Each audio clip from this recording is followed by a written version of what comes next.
So what's love got to do with this? Because we're talking movies, we're talking Secretary, starring James Spader, Maggie Gyllenhaal, and Jeremy Davis.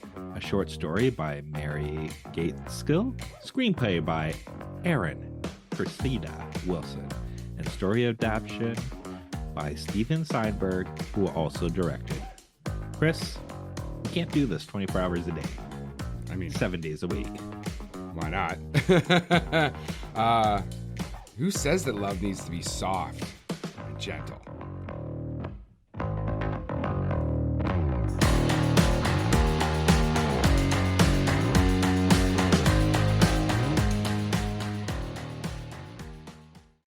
Hey everybody, and welcome to this week's episode of How'd You Like That Movie? It is February, the month of romance, but I say, fuck romance. Take off your pants. We're going to be talking about some sexy films over the next couple episodes. So, Scott, actually, before I throw it over to you, Scott, directly, I mean, I love the callback on that quote you gave where it's like, we can't do this 24 hours a day. And she's just like, why not? Anyway, Scott, take it away. All right. So, for those who haven't watched this film yet, here's the Netflix description to make you try to click on that button to watch it. A young woman who cuts herself gets a job working as a secretary for an attorney, and two forge a unique relationship charged with sadomasochism. All right. Does that make you want to click on this movie? It doesn't make it as sexy as I find this film super sexy, like, and I mean in a not just because of the S&M quality of it. That's 100% why. No, but I mean it's actually it's a really well done film. It's weird, you know. So that quote that I said, like, who's to say that love needs to be soft and gentle? I would say that who says that a film about S&M needs to be hard and coarse?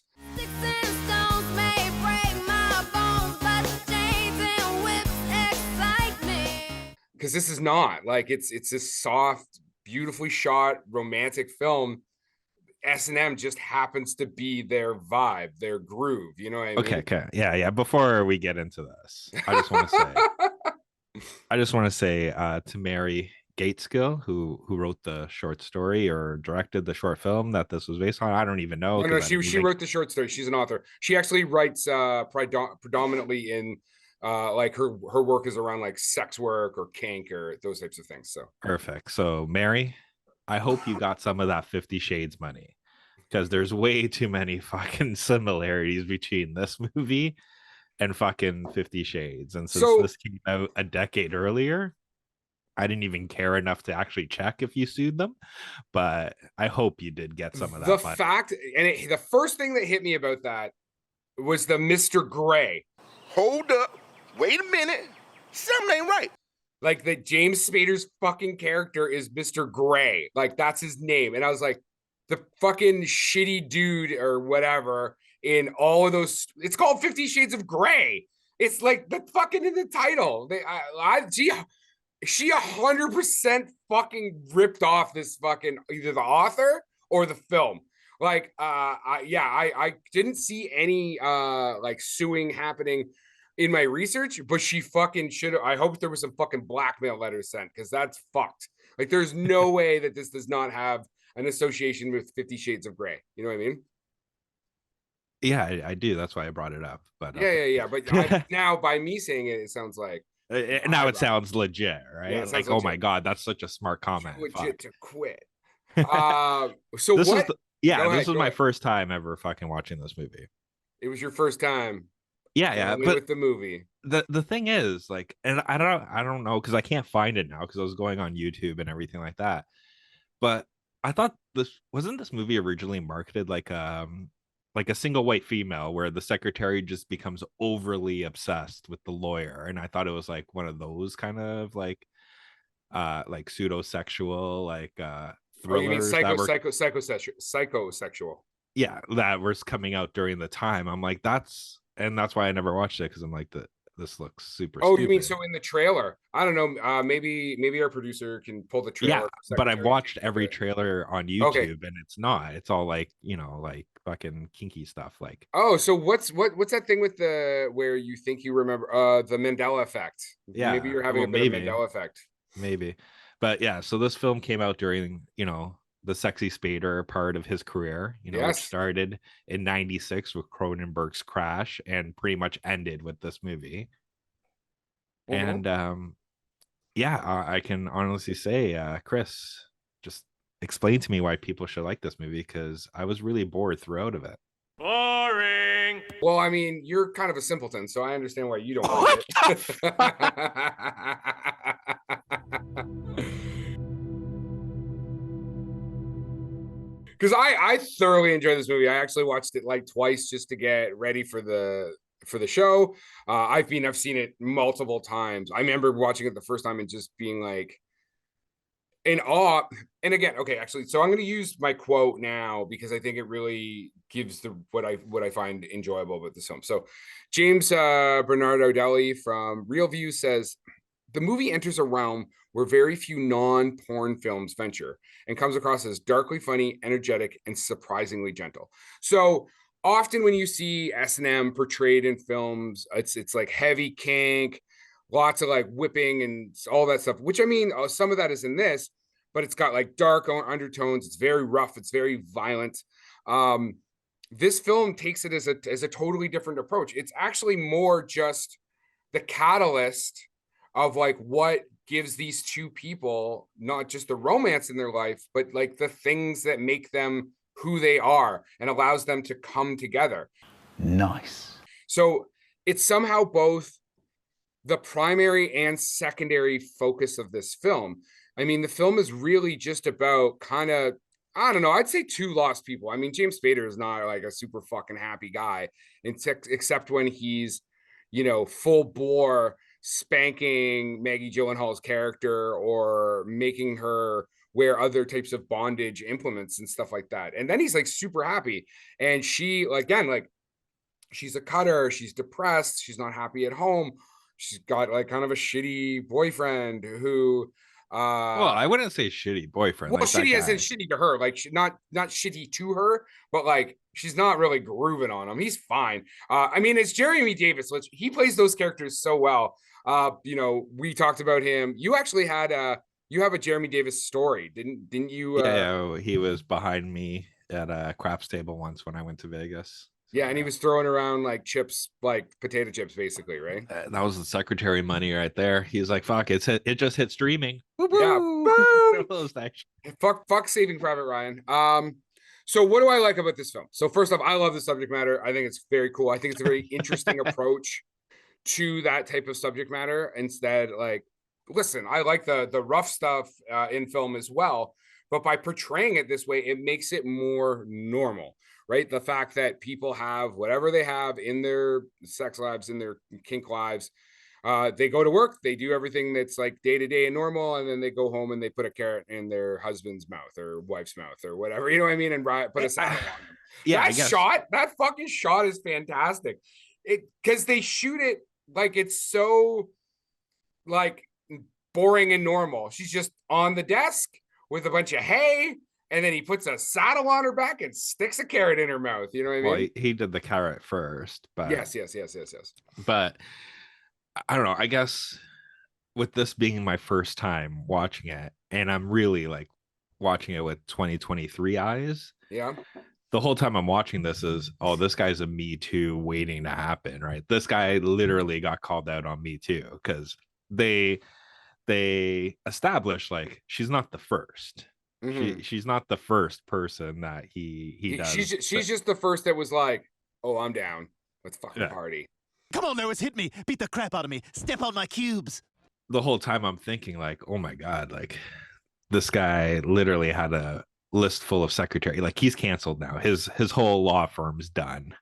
The other version of this film is called The Assistant. Yeah. Like I was just like, okay, he's fucking done. And then some of the choices made with the writing that you said you liked and stuff like that, but that whole like that ending of that movie, I'm like, this is the worst fucking put together piece of fucking film I've ever seen in my life. Because What at are you no point, talking about? What do you, that ending is fantastic. Like she just like basically is like, that's where that line about we can't do this all, 24 hours a day. And she's like, why not? And then just shows him like fucking let's rock and roll. And just like shows him how much she wants to be his like sub. You know what I mean? I don't know yes, what but what I'm saying, okay, so that scene lasts technically for 3 days because there's literally a news crew yes. outside. And she pee-pees on her in her pants too. Yeah, so it wouldn't just be pee in 3 days. So that Remember the dress would have poo-poo. been really brown. It Yeah. wouldn't have stayed white, Yes. right? Two, who the fuck are half the people that showed up that you're like, this is the first time I've ever seen you? Where were your scenes cut?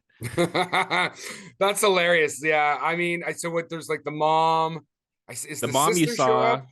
yeah, well, then, There's a you couple know, random dudes. I'm like, I don't know who that dude is. I think yeah, maybe like because he's a like, come family on, member. you could do better than this. Like, come on, there's other ways. Like, yeah, the same thing. I'm like, so when was your scene cut? Like, who the fuck are you? And why should I care what your opinion is? And then the girl with like all the books about feminism, Yeah. like she should, if she knew she couldn't lift her hands up, she should have been reading those fucking books, not handing that books to her. Like, how is she gonna read them? So you did not love this movie.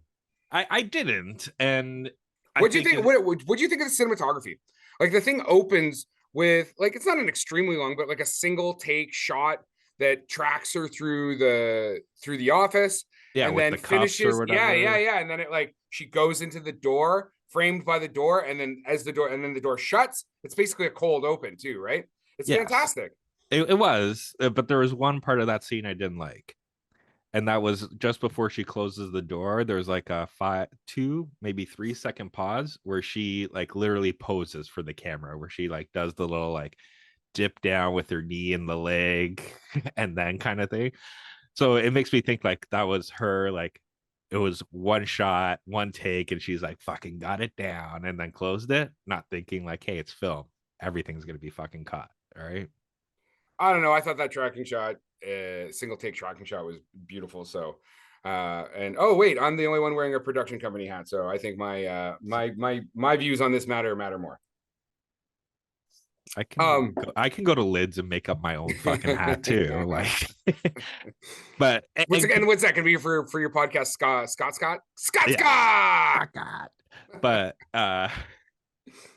that's what this movie needed more of, a little Scott guy. But also with the ending, like when he takes her upstairs to give her a bath and then Yep. they fuck for the first time, like there's literally a crowd of people outside, and how is nobody like, what the fuck is going on there, and why does this guy have a chocolate milkshake?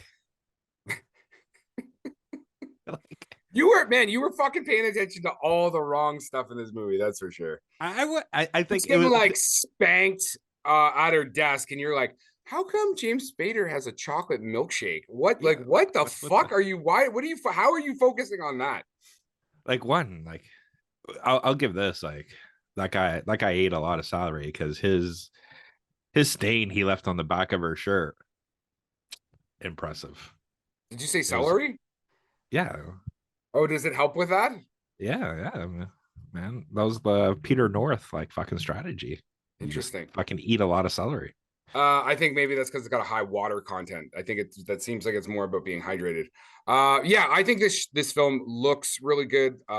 It's interesting though, the cinematographer, Steven Fierberg, so he was the DP on A Nightmare on Elm Street 4.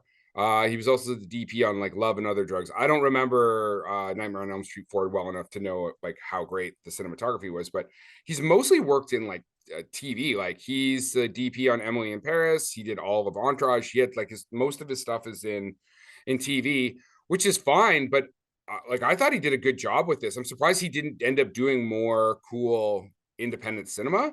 But I mean, I guess he got work doing big TV shows, like full runs of like multiple season TV shows. So good for him. But yeah, I think like I was looking at it too because this is like a cult film, right? Oh, this is definitely like what you would consider a cult film. Like had like a very small run. I mean, it made its money back. It has a $4 million budget, did 9.5 at the box office, but like this is like a film person and people who are into this kink. This is like they've all seen this film because Sure. it's one of the few times that you get to see it on in a major normal, straight motion picture, non-pornographic kind of film, right? Yeah, but like in terms of the crew, like even the writer, um, Like the like screenplay writer. yeah, like same thing. Like you got this screenplay, then it's pretty much TV with the exception of two movies, or three movies actually, which is Chloe in 2009, so 7 years later. Then the next movie was Men, Women, and Children in 2014. And then the screenplay of The Girl on the Train in 2016. So it's like pretty big gaps. But then she has some TV work. She worked on Vinyl, which I think you liked that show, didn't you? I did not. I watched it. I really wanted Ah, to like Vinyl, but it was a fucking mess of a film. That was also executive produced by Martin Scorsese. So really? it was not Uh, great. Yeah. and you're not bowing at that altar? No, he's not so great when he gets into the TV, Mr. Scorsese. Oh, really? Mm-hmm. But yeah, like even and the director, like it seems like after this one, it's just really like, yeah, 2002. And then he directed, I don't even know if it's a documentary, but it's called Fur, an Imaginary Portrait of Diane Arbus. Mm-hmm. And then it looks like a, straight to streaming movie called Rapture, which you would think if it is cult, right? Like a cult film later on, like they would have more like offers, I would say, opportunities to get it again. I mean, but the reason a film is a cult film is that it doesn't hit hard like when it originally comes out. So it usually develops a following. It develops cult status, right? So it's sort of like being an artist and then dying and then your shit's worth a lot of money. Not so helpful when you're alive, you know what I mean? Because you don't have that money. Help me, I'm poor. You don't have that Yeah, but all these people, from what I can see, are still alive. sure, but I mean, just because you make a cult film doesn't mean you go on to do like fantastic other films as well. Like Literally, we did Clerks so that's like one dude that you can put your finger on. and Pulp Fiction and I Reservoir Dogs. wouldn't say that Quentin Tarantino is a cult film director. Like, Well, he started. Reservoir Dogs was sure, Reservoir Dogs was, but again, both actually, I would argue that both Clerks and Reservoir Dogs, they hit their stride early in the director's career, right? Like those films, I don't even know if they're cult films. They are indie films that overperformed, right? They were almost like the birth of the new Hollywood for a bunch of directors in the 90s. You know what I mean? So yes, they have a cult status around them, but they were big in their times, like big enough in their times, right? Like even Reservoir Dogs, although it didn't kill at the box office, it did like, I mean, it made its money back and a little bit more. And people were definitely talking about it. Same with Clerks. I mean, it is not unsurprising that both of those were Miramax productions, because for everything that Harvey Weinstein was as a shitbag, he knew how to he seemed to know how to, especially early in his career, know how to pick kind of diamond scripts or diamond like indie films and go, we know how to make that into a vehicle. You know what I mean? Both Kevin Smith and Quentin Tarantino owe their entire existence to Miramax, right? So that's it. I stopped you in your tracks or what? no, just like thinking about it, be like, do you think like nowadays they're like it's just trying to get away from that too? Yes, exactly. So I'm just gonna remind. Yeah, I love and you're how like, we're like all we're of a also sudden we're gonna get assist and deceased from both of them. Like, do not put our names by that fucker. then I just have to say to Mr. Smith, I'm like, oh well, I mean, we can talk about Dogma and how Harvey still owns the fucking thing. I think up till this moment he still owns it. I like how you opened with like how this film is like a hashtag Me Too, and we're talking about Harvey Weinstein. So let's get back to Full the movie. circle. That's what this podcast is. It's full circle. It's the circle of life. Because it's a circle. That's kind of nice. It's not like a triangle. Triangle has like a corner in the ends. This one is a circle. So one commentary on this film from people in the S&M community that they don't like about it. And I mean, I think this is similar to what happened with Al Pacino in Cruising, which was the gay leather scene in New York. Even though they did the best they could at the time to reach out to that community, is sometimes the community does not like how they're portrayed. In Cruising, again, obviously the idea of a serial killer, hunting within it, they did not like that aspect. And with this, so this is a great example of how, like my quote was, love does not have to be soft and gentle. It can be these other things. But people that actually operate in this community, there's way more actual consent. You don't just like roll in on your secretary and tell her to come into your office and be like, fucking start spanking her. And then just be like, oh, cool. Well, that worked out. Everybody seems to fucking have enjoyed that experience. It's a much more controlled environment. There's a lot more conversation around what happens. But again, sort of like fantasy, it's kind of sexy, the idea that you go to work one day and then your boss spanks you and you like really love it, and then you stop cutting yourself and you become a better but person at the up end, right? until I would say up until that point, he was more of I don't like, would you say a lurker? Like he would be around the corner peeking at her.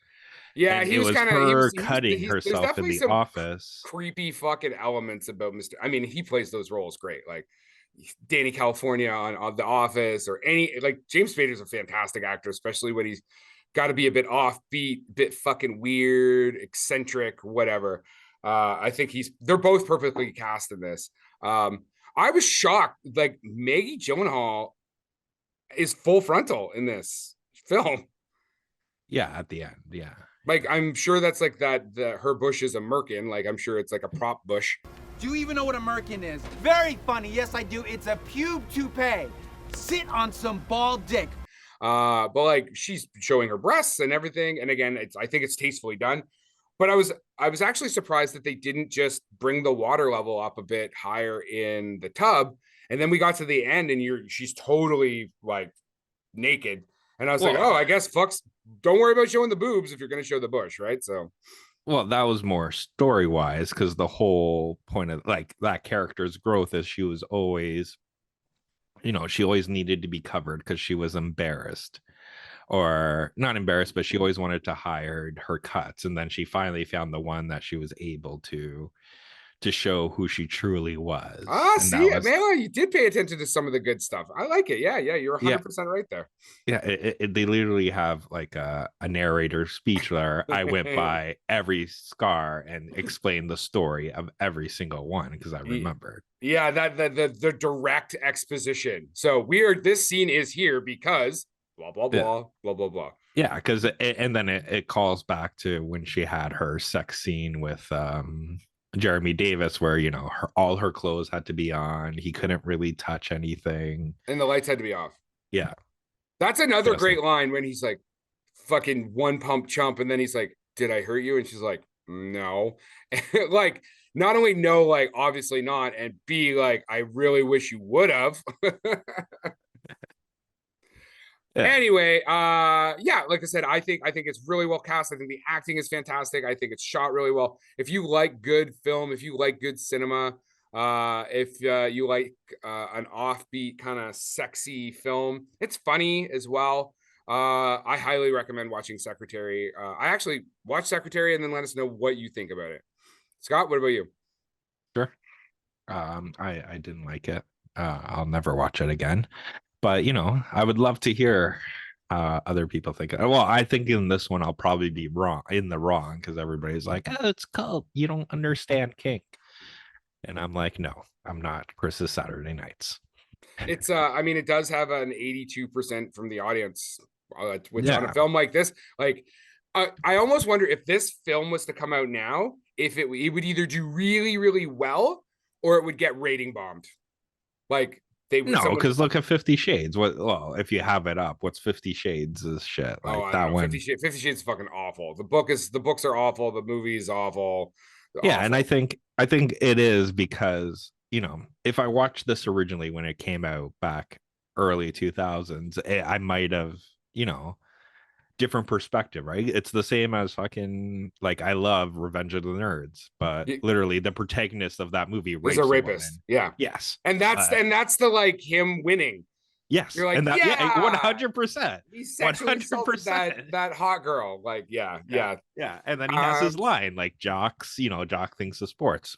Nerds think of eating out women. That's why you know, orgasms like you never before because of me. And she's like, oh my God, I love the nerds now. And they were on the moon, remember? Yes. He was wearing his Darth Vader costume. Yes. Yeah, man. That's all I got. And that is our wrap for the day. Please like and subscribe to this podcast. Tell your friends.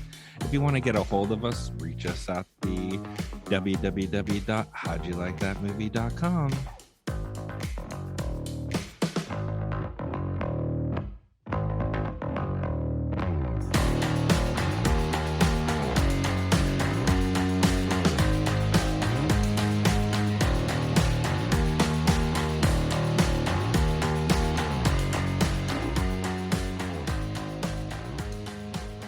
If you fucking asked a grade 3 student to write a book, it would be better than 50 Shades.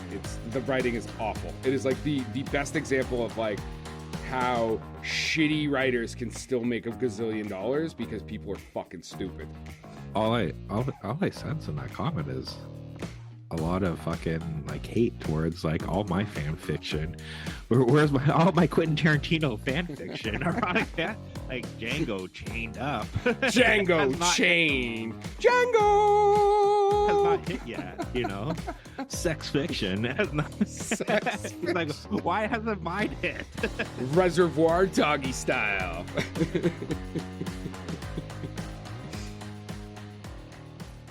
Production by Rod Shaver, Vader Monkey Productions.